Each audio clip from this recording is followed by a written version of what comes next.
hindi mo pa napapansin. Pero may mga tremors na kayo. Kung may genes ka na, may Parkinson's, sinama mo pa ng alcohol tsaka sigarilyo, kahit na wala ka pang signs and symptoms, makikita niya kung risk ka na. Kasi hindi siya na na-dispose ng body. So pag nakita nila, malamang dating mo ng 70 years old, 60 years old, magkakaroon ka ng Parkinson's. Sa mga viewers po namin, konting reminder lang. Lahat po ng sinashare ni Dr. So dito ay informational lamang, di ba, Doc? Yes.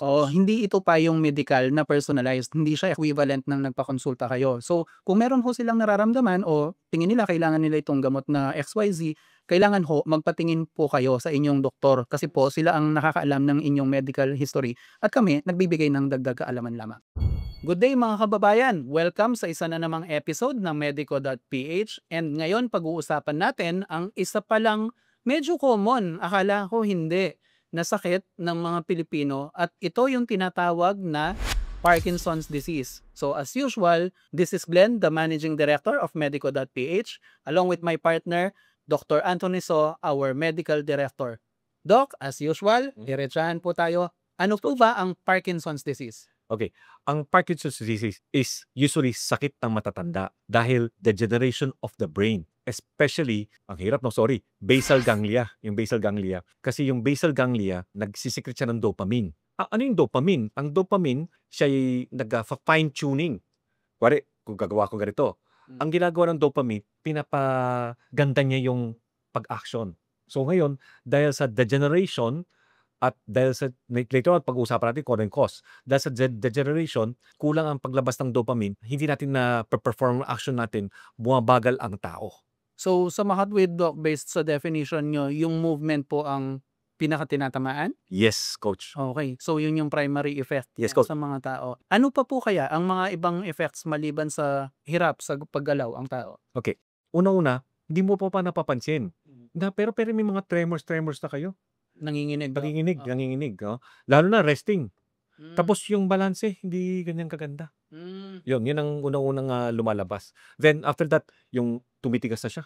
Dahil wala na kang magandang pag-fine-tuning. Yung rigid ng tao dating, rigid na siya.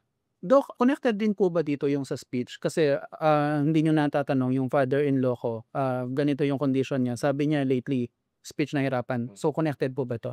Connected kasi yung mga atang natin kasama rin sa motor natin. So nagiging small voice na siya. Tapos yung face, masaya ka ba? Oo, masaya ako. Malungkot ka ba? Oo, malungkot ako. Wala na, hindi na siya makapag-smile. So pati yung muscles ho ng mukha, hindi na wala nang facial expression. Yun. Actually, parang na-observe ko rin po yun dun sa mga kilala kong may Parkinson's disease. Doc, kung ginala ho natin na nag-i-start na tayong magka-Parkinson's, napapansin natin yung tremors or hirap gumalaw, paano po ba nakukumpirma o nadadiagnose to? Okay, number 1, pumunta na kayo diretso sa neurologist. Sila lang. Pero pwede ring family doctor, walang problema. Ang confirmation nito is usually by history. Kasi usually 3 cause ng Parkinson's. Number 1 ay idiopathic. Hindi natin talaga alam. Hindi talaga pala. So usually degeneration yon. Pangalawa, inheritance. Namamana. Okay? And number 3, yung dati nagdodroga ka. Yung tapos mga iba yung mga chemical na nakakasira ng brain. Kaya nga nasira yung basal ganglia area natin. Ang pagiging alcoholic, Doc, hindi naman, or smoker, makakatulong sa pag-degenerate ng brain kaagad. Pero hindi exactly Parkinson's. Pero kung may genes ka na may Parkinson's, sinama mo pa ng alcohol tsaka sigarilyo, mas mapapabilis. ang risk mo. Yes. Okay. So, history. So, tatanungin mo muna, ay, tatay ko ganun, ay malamang 1 point na yon. Then, examine mo, may tremors, tapos may cogwheel rigidity. Tapos, pag maglalakad, hindi nila kung paano maglakad, tapos fascinating yung tapos sa kanya sa makakapaglakad. Yun, for control, malamang gano'n na to. Through history and physical examination, malamang Parkinson's na to. Then, ang gagawin nila, ang mga ginagawa ng neurologist, papa-CT scan nila, papa-MRI nila, para sigurado lang, baka stroke o baka may konting tumor, cyst, para matanggal lang nila. Para kung walang nakitang ganun sa scan ng utak mo, malamang Parkinson's. Ang totoo talaga yung kung kailangan mo talagang malaman, kailangan check mo talaga yung basal ganglia. Ano yun?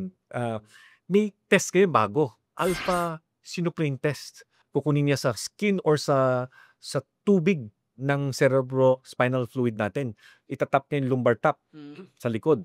Kukunin niya yung tubig sa brain para makita, check niya yung Lewy body, tapos may yung alpha synuclein na yun. Pag nakita nila, nagka-clump-clump. Kahit na wala ka pang signs and symptoms, makikita niya kung risk ka na. Kasi hindi siya na-dispose ng body eh.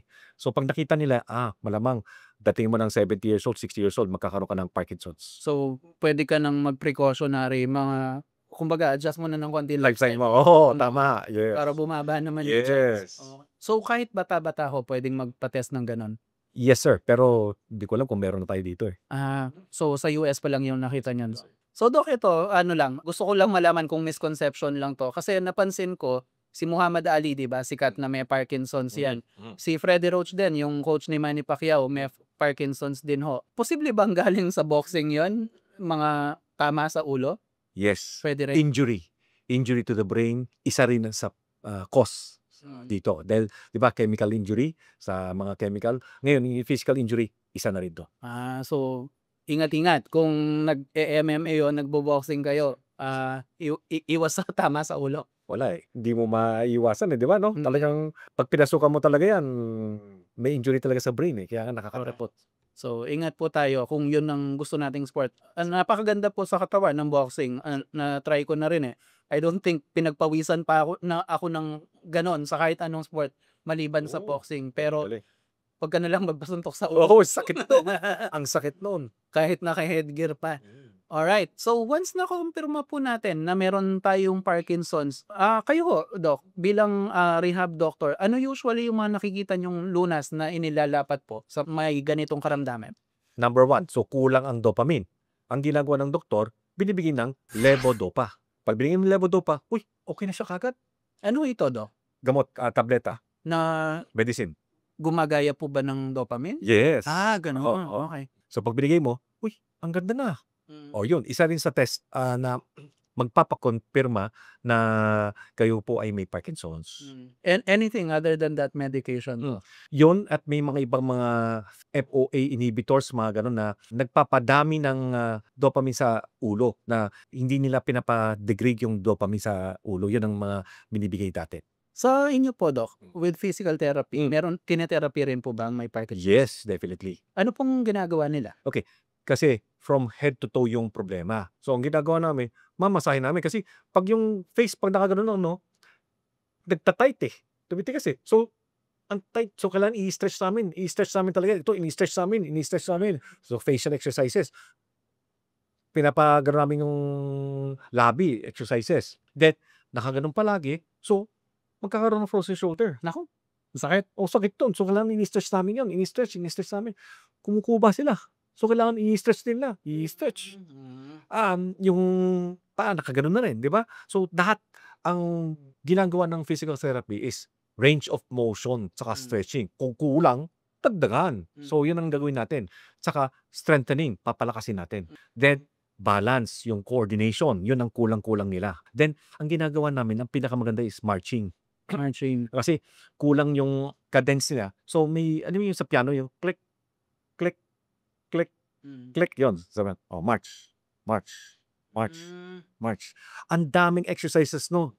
Okay. So, marami naman palang pwedeng gawin to. Sobrang daming exercise. So, tanong ko, Doc, nabasa ko lang naman na wala naman talagang cure ang Parkinson's. Tama po ba na ini-slow down lang po ng gamot pati ng therapy yung mga mangyayari sa katawan ng tao? Yes, coach. So, kung mas maaga kang uminom ng gamot, yung effectivity ng gamot mas mababawasan.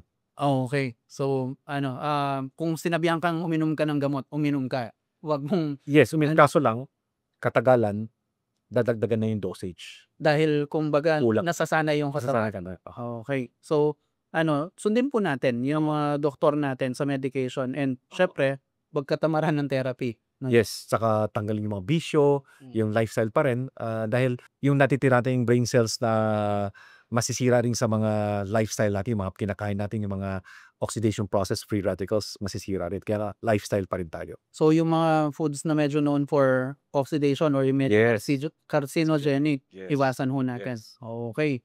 So, mga conditions na may kinalaman dyan, like yung nagpapadiabetes, iwasan ho natin, no, Doc? Yes, coach. Okay. So yun, napakarami nating nalaman tungkol dito sa Parkinson's today. Hopefully, wala kayo niyan. And yung mga nanonood na medyo nagsisimula ng makakita ng signs, magpatingin na ho tayo kung di pa nagpapatingin. And syempre, wag matigas ang ulo. Susundin ho natin ang doktor natin, pati ang mga rehab personnel, nang sa ganun, mapatagal po yung motion natin, na Doc. Yes, coach. Alright. So, thank you for watching Medico.ph. Again, this is Glenn, your Managing Director. And with my partner, Dr. Anthony So, our Medical Director, we bid you farewell for now. Stay happy, stay healthy. See you sa next video. Bye!